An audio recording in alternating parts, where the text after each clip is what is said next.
ആദ്യം ഞാൻ ശ്രീ ക്യാപ്റ്റൻ ശശികുമാറിലേക്ക് പോകുന്നു. ശ്രീ ശശികുമാർ, താങ്കൾ ആ റിപ്പോർട്ട് വായിച്ചു എന്നാണ് എൻ്റെ അറിവ്, എന്നാണ് എൻ്റെ ധാരണ. ആ റിപ്പോർട്ടിൽ ഇപ്പോൾ ഈ പൈലറ്റ് അസോസിയേഷൻ അവരുടെ വാർത്താക്കുറിപ്പിൽ പറയുന്നത് പോലെ യിൽ വെച്ച് തടിയൂരാനുള്ള ഒരു ശ്രമമായി താങ്കൾ കാണുന്നുണ്ടോ? ഇത് ഇപ്പോഴും ഇതെങ്ങനെയാണ് ഈ ഒന്നല്ല രണ്ട് സ്വിച്ചുകൾ 1 സെക്കൻഡ് വ്യത്യാസത്തിൽ സ്വിച്ച് ഓഫ് ആയത് എന്നത് ദുരൂഹ പ്രഹേളികയെ തുടരുകയല്ലേ സാർ?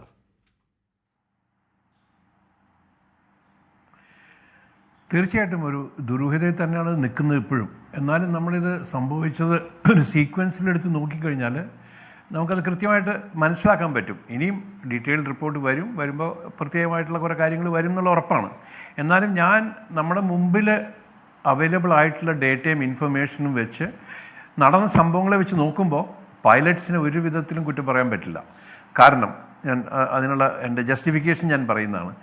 കാരണം കൃത്യമായിട്ട് 1:13 പൈലറ്റ്സ് ഇൻറ്റേർണൽ ചെക്ക് മുഴുവൻ കംപ്ലീറ്റ് ചെയ്ത് എയർക്രാഫ്റ്റ് ഫ്ലൈ വർത്തിയെന്ന് സ്വയം സാറ്റിസ്ഫൈഡ് ആയിട്ട് starting permission, push back permission വാങ്ങി. ഗ്രൗണ്ട് കൺട്രോൾ ആ പെർമിഷൻ കൊടുത്തു. അത് കഴിഞ്ഞ് അഡീഷണൽ ചെക്സ് ഉണ്ട് ടാക്സി ചെയ്യുന്നതിന് മുമ്പ്, ചെക്സ് ബിഫോർ ടാക്സി, അതും അദ്ദേഹം കംപ്ലീറ്റ് ചെയ്തു. അപ്പോഴും എയർക്രാഫ്റ്റ് സർവീസബിൾ ആണ്.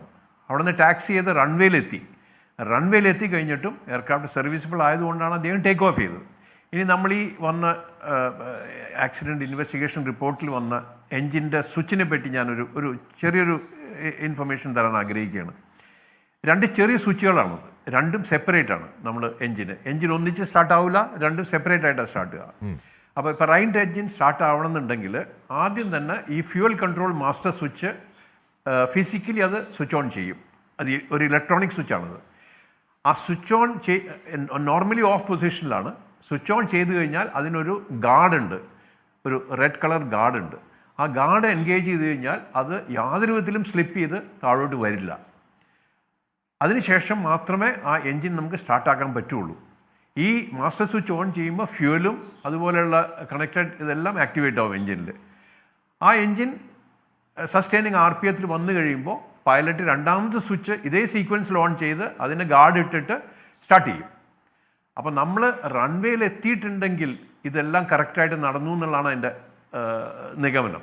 അതെ, എന്ന് പറഞ്ഞാൽ ശശികുമാർ, ഈ ഫ്ലൈറ്റ് അതിന്റെ ഓരോ ഘട്ടത്തിൽ റൺവേയിൽ നിന്ന് എടുക്കുമ്പോൾ, റൺവേയുടെ അറ്റത്തേക്ക് എത്തുമ്പോൾ, അത് പറന്നുയർന്ന് ഇന്ന പെരിമീറ്ററിൽ എത്തുമ്പോഴൊക്കെ അതെത്തേണ്ട പരമാവധി വേഗതകളിൽ എത്തുന്നുണ്ട്. പരമാവധി വേഗത മാത്രമല്ല, പരമാവധി വേഗതയ്ക്ക് മുകളിലേക്ക് എത്തുന്നുണ്ട്.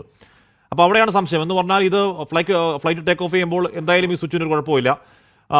ഒന്നുകൂടി മനസ്സിലാവുന്ന ഭാഷയിൽ പറഞ്ഞു, പക്ഷേ ബൈക്കിൻ്റെ ഒക്കെ ഇഗ്നീഷൻ അല്ലെങ്കിൽ നമ്മുടെ കാറിൻ്റെ ഒക്കെ ഇഗ്നീഷൻ കീ ഇല്ലേ, ആ കീ ഓണാക്കിയാലേ സ്റ്റാർട്ട് ആവുകയുള്ളൂ, എന്നാൽ മാത്രം ഇന്ധനം അതിലേക്ക് വരികയുള്ളൂ, എന്നാൽ മാത്രം ടേക്ക് ഓഫ് ആവുകയുള്ളൂ. അത് താങ്കൾ തന്നെ പറയുന്നു ഏതെങ്കിലും തരത്തിൽ ഈ സ്വിച്ച് തനിയെ ഓഫ് ആവാനുള്ള പോസിബിലിറ്റി ഇല്ല എന്ന് പറയുന്നു. അങ്ങനെ തനിയെ ഓഫ് ആവാനുള്ള പോസിബിലിറ്റി ഇല്ല എന്ന് പറയുമ്പോൾ ഒരുപക്ഷെ പൈലറ്റുമാരിൽ ഒരാളിലേക്ക് ആ സംശയം മുന്നേ നീളുന്നുണ്ടോ സാർ?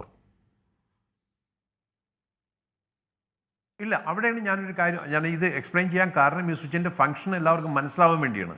ഇനിയിപ്പോൾ നമ്മൾ ടേക്ക് ഓഫ് ചെയ്ത് കഴിഞ്ഞപ്പോൾ ഈ 2 സ്വിച്ചും ഓഫായി എന്നുള്ളതിലും യാതൊരു വിധത്തിലും സംശയമില്ല.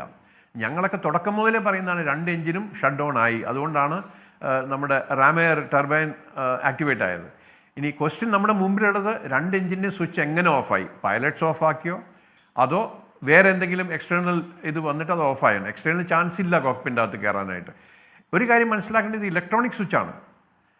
ഈ സ്വിച്ച് ഓൺ ചെയ്ത് കഴിഞ്ഞാൽ അതിൽ നിന്നുള്ള സിഗ്നൽ എൻജിനിലേക്ക് പോകുന്നത് സിഗ്നലായിട്ടാണ്. ആ സിഗ്നൽ ഫെയിലിയർ ആണ് ഞാൻ സസ്പെക്ട് ചെയ്യുന്നത്.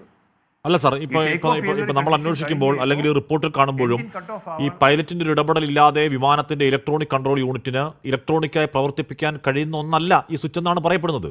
നമുക്കറിയില്ല ഇനി വേറെ ഏതെങ്കിലും സംവിധാനം അത്തരത്തിൽ സാങ്കേതികമായിട്ട് എന്തെങ്കിലും തകരാറ് ഈ എക്യുപ്മെന്റ് ഉണ്ടായി കഴിഞ്ഞാൽ ആ സിഗ്നൽ കട്ട് ഓഫ് ആവാം. അതുകൊണ്ടാണ് വിത്തിൻ 2 seconds or 2 ഇതിൽ വീണ്ടും ആക്ടിവേറ്റ് ആയി ആ സിഗ്നലിൽ. രണ്ട് പൈലറ്റ് ഫ്ലൈ ചെയ്യുമ്പോൾ ഒരു പൈലറ്റ് ഒരിക്കലും ഈ 2 സ്വിച്ചും ഓഫായിരുന്നു, പക്ഷേ അത് കഴിഞ്ഞ് കണ്ടെത്തുമ്പോൾ 2 സ്വിച്ചും ഓൺ ആയിരുന്നു. അതെന്താണ് ഓഫായിരുന്നു എന്ന് പറഞ്ഞാൽ അതിനുശേഷം കണ്ടെത്തുമ്പോൾ ഓൺ ആയിരുന്നു. അതിന് കാരണമെന്ന് പറയുന്നത് അത് വീണ്ടും ഓൺ ആദ്യം ഒരു സ്വിച്ച് നമ്മൾ ഈ സംസാരിക്കുന്നതിന് ഇത്രയും സംസാരിക്കുന്ന സമയം പോലും ഉണ്ടായിട്ടില്ല. എല്ലാം കേവലം സെക്കൻഡുകൾ കഴിഞ്ഞതാണ്. അതിനിടയിൽ ഈ മസിൽ മെമ്മറി എന്നൊക്കെ പറയുന്നത് പോലെ അവർക്ക് ചെയ്യാൻ കഴിയുന്ന കാര്യം അവർ കൃത്യമായി ചെയ്തിട്ടുണ്ട്, ഉറപ്പായും ചെയ്തിട്ടുണ്ട്. ഇത് എന്താണ് മറ്റേതെങ്കിലും അല്ല എന്നുണ്ടെങ്കിൽ. അപ്പോൾ എന്തായാലും ഒരു ആക്ഷൻ അവിടെ ഉണ്ടായിട്ടുണ്ട്. അതോ ആ സ്വിച്ച് എന്താണ് അത് ഓഫ് പൊസിഷനിലേക്ക് പോവുകയും തിരികെ ഈ പറഞ്ഞ റൺ പൊസിഷനിലേക്ക് വരികയും ചെയ്തു. അത് ഇലക്ട്രോണിക്കലി നിയന്ത്രിക്കാൻ കഴിയുന്നതല്ല, അത് മാനുവലി മാത്രം പറ്റുന്നതാണ് എന്നാണ് പറയപ്പെടുന്നത്. ശശികുമാർ, അതെ, മാനുവലി പൈലറ്റിന് പറ്റുള്ളൂ. പക്ഷേ മാനുവലി ഓൺ ചെയ്യുമ്പോൾ അതിൽ കൂടി എൻജിനിലേക്ക് പോകുന്ന സിഗ്നലാണ്. ആ സിഗ്നൽ എന്തെങ്കിലും റീസൺ വെച്ച് അത് കട്ടായി കഴിഞ്ഞാൽ പൈലറ്റിനൊരു കൺട്രോളും ഇല്ല. ഇപ്പം നമ്മൾ വേറെ രീതിയിൽ ഫോർ ആർഗ്യുമെൻറ്റ് സേക്ക് നമ്മൾ പറയുകയാണ് പൈലറ്റ് ഓഫ് ചെയ്തു. അങ്ങനെ ഉണ്ടെങ്കിൽ മറ്റേ പൈലറ്റ് ഈ പൈലറ്റിനോട് ക്വസ്റ്റ്യൻ ചോദിക്കേണ്ട ആവശ്യമില്ല, ഈ സ്വിച്ച് എങ്ങനെ ഓഫായി എന്നുള്ളത്. അങ്ങനെ കാണുകയാണല്ലോ, കാണാതിരിക്കാൻ പറ്റില്ല, മുമ്പിൽ തന്നെയുള്ള പാനലാണ്. അപ്പോൾ അങ്ങനെ ഒരു ക്വസ്റ്റ്യൻ വരുമ്പോൾ ഈ സ്വിച്ച് ഓൺ ചെയ്യാതെ ഓഫ് ചെയ്യാതെ ആ സിഗ്നൽ കട്ട് ഓഫായി എന്നുള്ളതാണ് എൻ്റെ നിഗമനം.